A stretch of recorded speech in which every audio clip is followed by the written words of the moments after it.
अस्सलाम वालेकुम व्यूवर्स। तो कैसे हैं आप सब। उम्मीद करती हूँ कि अल्लाह पाक का आप पर बहुत करम होगा। आज हम बचपन की उस याद को ताज़ा करेंगे जो हमारे दिलों से जुड़ी हुई है। ये तस्वीर देखकर आपको अंदाज़ा तो हो गया होगा कि मिट्टी के बर्तन हम कितने शौक़ से बनाते थे और मिट्टी के साथ कितने मज़े से खेलते थे और मिट्टी के प्यारे प्यारे बर्तन बनाते थे। आप में से मिट्टी के बर्तन बचपन में कौन कौन बनाता था, मुझे कमेंट बॉक्स में ज़रूर बताइएगा। मैं आपका वेट करूँगी। हम तो तकरीबन सब चीज़ें ही बनाते थे। चूल्हा हो गया, तवा, चम्मच, सब चीज़ें बनाते थे। फिर उनको धूप में सुखाते थे। जब वो सूख जाती थी फिर उनके साथ खेलते थे। फिर गुड़ियों के साथ खेलना, फिर उनका खाना बनाना। बचपन में हम तो सराइकी में कहते थे कि ना हम खेड़ कुन्नी बना रहे हैं। तो आप लोग क्या कहते थे मुझे ज़रूर बताइएगा। अच्छा, तो आपको ना याद होगा कि उस टाइम ना मिट्टी के प्यारे प्यारे से गले मिलते थे जिनको आजकल हम गुल्लक बोलते हैं। हर साइज़ का मिलता था, 2 रुपए का, 5 रुपए का।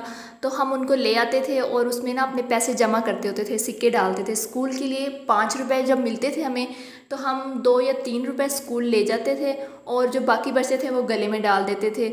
और हम अपना जो गला होता है ना वो सबसे ऊंची जगह पे रखते थे कि कोई हमारे पैसे ना निकाले। जब बहुत ज़्यादा पैसे हो जाते थे तो हम गले को तोड़ लेते थे और अपनी मर्ज़ी से कुछ भी ख़रीदते थे बाज़ार से। और बहुत ही मज़े के दिन थे वो। मतलब कि ना इतनी ख्वाहिशात थी, बस थोड़ी सी चीज़ मिल जाती थी तो खुश हो जाते थे। अच्छा, ये तस्वीर देखें और मुझे बताएं कि कभी आपको भी आँख के ऊपर भीड़ों ने काटा है। क्योंकि हम जब गांव में रहते थे तो हमारा एक तंदूर होता था। उसके तंदूर के पास ना एक दरख्त होता था किक्कर का। उसके ऊपर ना बहुत सारे ना भीड़ों ने ना छत्ता बनाया होता था। तो बहुत भीड़ होते थे वहाँ पे। अक्सर ना आँखों पे काट लेते थे। मेरे भी बहुत काटा और मेरे भाई है छोटा, उसके भी बहुत काटते थे। तो जब भी हमें आँखों पे काटते थे तो हमारी आँखें ऐसे मोटी मोटी हो जाती थी और हम बाहर बहुत कम निकलते थे।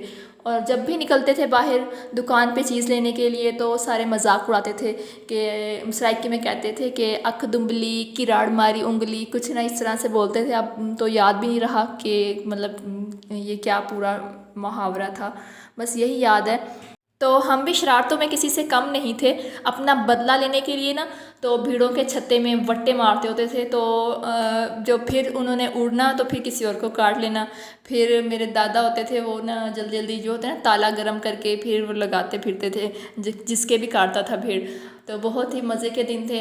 और हाँ, एक और बात मुझे याद आई है कि जब भी कोई ना टिंड कराता था ना तो हम टिंड के ऊपर ना बच्चों के थप्पड़ मारते थे बहुत ज़्यादा। फिर कहते थे गंज कराते थे जब, तो हम कहते थे गंजा गंजा गंज को लगी भात वदा पीपड़ियाँ वजह, ऐसे सराइकी में बोलते थे। तो बहुत ही मतलब याद आते हैं वो दिन। अच्छा, मेरी दादी थी, अल्लाह पाक उनको जन्नत में जगह दे। वो फोत हो गई हैं। उनके पास ना एक पत्थर की चक्की थी। तो उसके ऊपर ना वो दानों से ना आटा भी बनाती थी और दलिया भी बनाती थी। हमें ना कभी कभी पंजीरी बना के देनी सर्दियों में, तो ना उसका बनाती थी दलिया। सराइकी में उसने कहती थी डाला। तो वो बनाती थी। तो वो ना इतनी तेज़ से चलाती थी तो हम हैरान हो जाते थे कि इतनी भारी चक्की वो कैसे घुमा लेती हैं। तो हम पूछते थे कि दादी तुसा किवें हिला के भी इतनी भारी चक्की है। तो बोला असा को आखदी ही कि पुत्र असा खुराकां खादियां हैं तुम्हारी तरह कहना कि कुछ खमदे ही कहनी तुसा। गांव में ना दोपहर को रोटी बनाने के लिए तंदूर में आग जलाते थे हम। तो पूरे गांव की औरतें आ जाती थी तंदूर पे रोटी बनाने के लिए। तो सब इकट्ठी होती थी और बातें करती थी, शुगल मेला लगाती थी। उस टाइम मेरी दादी अम्मी जो थी ना वो चाटी की लस्सी भी बनाती होती थी। तो सब लोग अपने बर्तन लेके आते थे लस्सी लेने के लिए।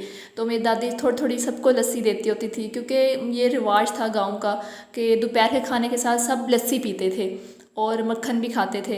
दोपहर के खाने में सालन हो या ना हो लेकिन मक्खन और लस्सी तो ज़रूर होता था दस्तरखान पे।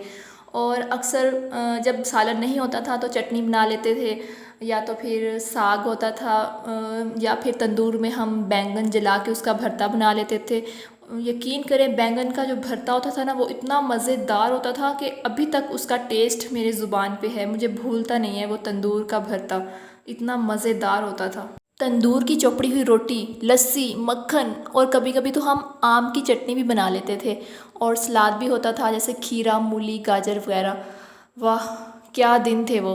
चलिए इसी याद में एक नज़म हो जाए तो अर्ज़ करती हूँ। कहीं दरिया कहीं धारा, कहीं पर पानी बारिश का, कहीं थी कश्ती कागज़ की, वही तो यार बचपन था। कभी हंसना कभी रोना, कभी लड़ना कभी गिरना, शिकायत भी नहीं करना, वो कैसा यार बचपन था। कि रौनक हर घड़ी होती थी मेरे आशियाने में। न था दुश्मन कोई अपना, वो पुरअसरार बचपन था कि खेला था कहीं हमने भी कागज़ के जहाज़ों से। बताऊं क्या क्या, हमारा तो बड़ा फ़नकार बचपन था। कभी मिट्टी के बर्तन थे, कभी मिट्टी की गुड़िया थी। वो नन्हे से खिलौनों का तो एक बाज़ार बचपन था, जहाँ पर दूध घी यारो खिलाती थी हमें नानी। जवानी और नादानी में वो दीवार बचपन था। कभी तो ज़िद भी करते थे, कभी कहने भी माने थे। कभी आसान बचपन था, कभी दुश्वार बचपन था, जहाँ सारा ये आलम एक खुले दफ्तर के जैसा था।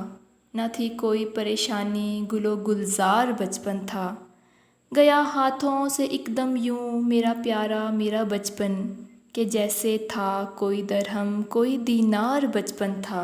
अगर मेरी आपको वीडियो अच्छी लगी हो तो प्लीज़ सब्सक्राइब और शेयर कर दीजिएगा यार। आपका क्या जाता है, एक बटन ही तो क्लिक करना होता है। चलिए आप मुझे इजाज़त दें। अल्लाह हाफिज़, अल्लाह निगहबान।